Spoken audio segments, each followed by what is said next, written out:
So, it's springtime, and there's a super bloom happening right now. Have you heard about it? It's happening in Lake Elsinore, and there's also a super bloom happening in my vagina.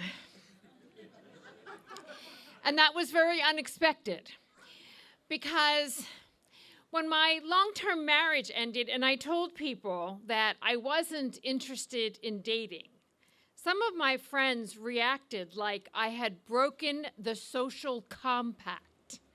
My friend Judith was apoplectic. She said, "But dating, this is what we do. Everybody needs someone to have dinner with, like salt and pepper shakers." And friends who do online dating were really upset with me because, they're like people who do extreme dieting, people who do like juicing or intermittent fasting. They want you to do it too because it's like confirmation that it works. And the thing is, online dating, it actually does work. I mean, my friend Laura, she met her husband that way, and my sister met someone that way, and although I sort of suspect that my sister has her own reasons for wanting me to date someone because she's driven by the fear that if I am not successfully repaired with someone, I will someday become her problem. She's taken note of my chronic neck pain, and she knows there's more of that to come. And she's sure that one day she's going to be driving me to my physical therapy appointments and shopping for my groceries. And, people who were interested in who I was dating, it was also a humbling reminder of my very small place in this universe, because I was just sure that no one's ever saying to, like, Jane Goodall, "Are you dating anyone?" And I was also empty nesting at this time, and I did noticing some troubling patterns. Like after a few months doing this, I realized that the amount of time that I was talking about my cat in conversations, if there was like a pie chart of my brain for the amount of time I was thinking about, talking about, sending funny pictures and videos of my cat versus everything else, was sort of like edging out everything else on the pie chart. And, there were practical reasons for not wanting to date anyone also, because at this point in my life, sleep is very important to me. And I have to have a pillow between my knees when I sleep, and then I have to have one that I hug and one behind my neck, and I like to be cocooned in 2 heavy blankets. I like to be wearing a bathrobe, a knitted hat, socks, a heavy moisturizer, and I've got my night guard. The only thing missing from this very sexy picture is a sleep apnea machine, which a doctor just told me that I'm headed towards. But of course, that's really a transactional problem. There are other emotional justifications for wanting to be alone, like when I realized that, my parents have also passed, and I realized that the next person that I might meet would never get to meet my parents. I would never be able to introduce them to my parents and point to my parents and say, "You see, that's why."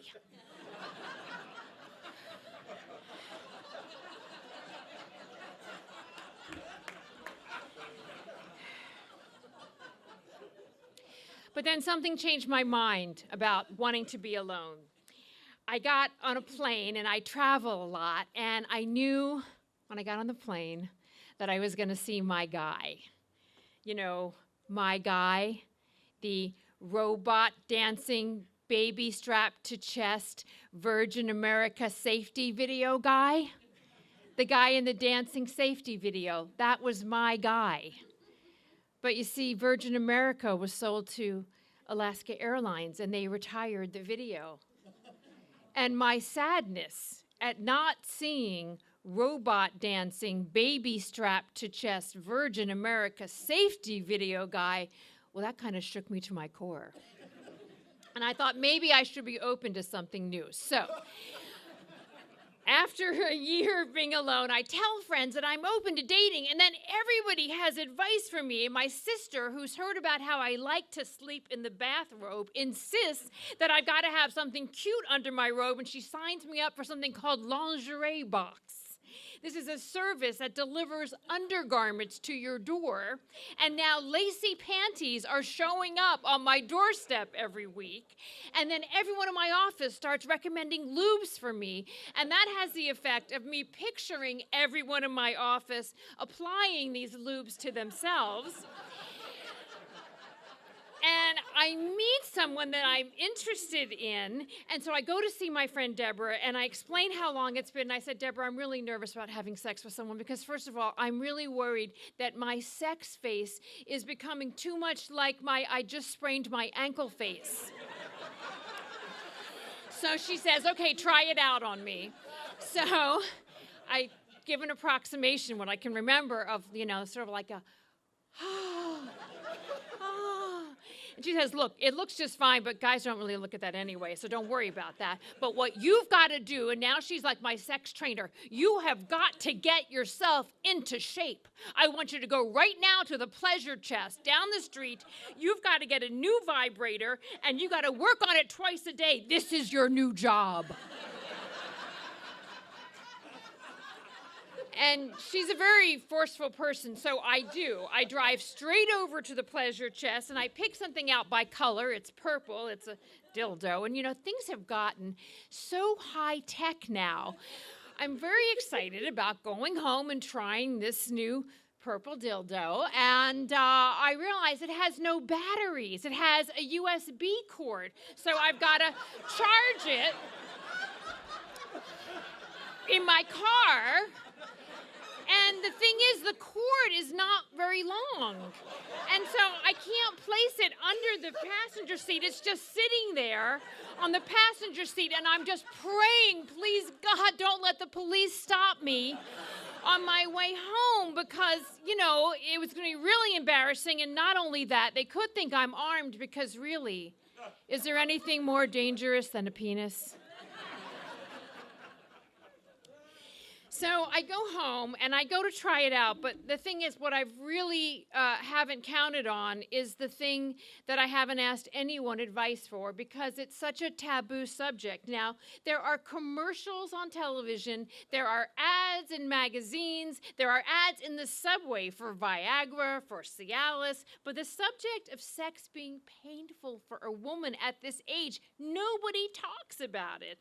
And you see, the thing is, the walls of the vagina after menopause get thinner, and it makes sex feel like, it sort of feels like you've fallen off a bike that you were going 50 miles an hour, and you're skidding across gravel, and the gravel is peeling the skin and sticking to your raw, open wounds.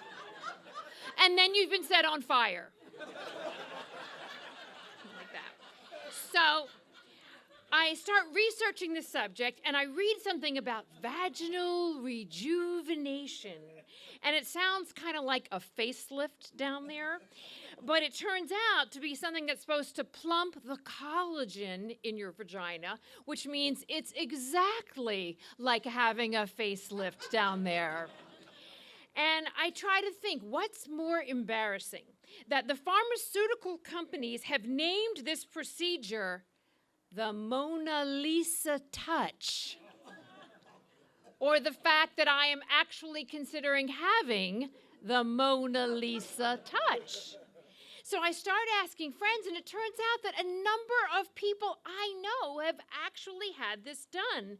And I decide that I'm going to do it, despite the fact that the FDA has said that they're not sure it's actually safe to do.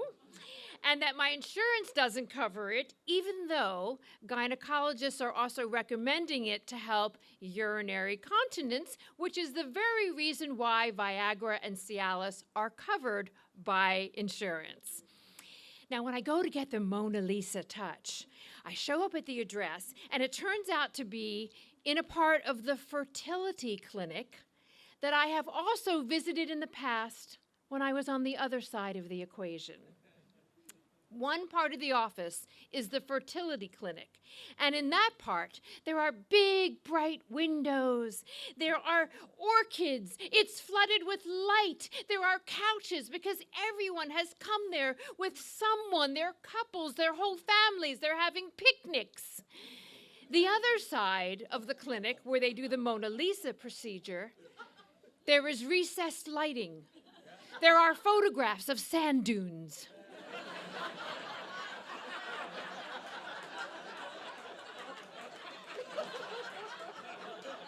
There are high wing-back chairs and women, each of us alone in dark sunglasses and hats. Of the procedure itself, I will just say that imagine a rotisserie chicken, and I am the chicken. Now, you have to wait 4 days to test drive it, and on the 5th day after I have this, I have a date, and about 5 p.m., I realize that I haven't gotten any of those lubes that all of my friends have recommended, so I rush over to the health food store, and I see a few brands that people have told me about, but I realize I've forgotten my reading glasses. And I can't tell what these products are. So I have to say to the guy who checks out my groceries every day, "Hi, can you help me and read what this says? Because is it for the inside or the outside of the vagina?" And grocery bag guy says to me, "Can't you just come back?" I said, "No, I might be having sex tonight. Please read this out loud to me." So he reads them out loud, but the language on these things is always so coded. It just says it's intimate balm. Now, I haven't had sex in 3 years, so intimate is anything lower than my neck. This does not tell me what I need to know, so I just purchase everything on the shelf. Now I lug it home, and I've got an arsenal of lubes by the bed. It's like I'm a doomsday prepper for lube. Like when the lube-pocalypse arrives. Just come to my house. And friends, I just want to tell you that it worked. The Mona Lisa touch worked. And, I had been saving up to get my kitchen remodeled, but I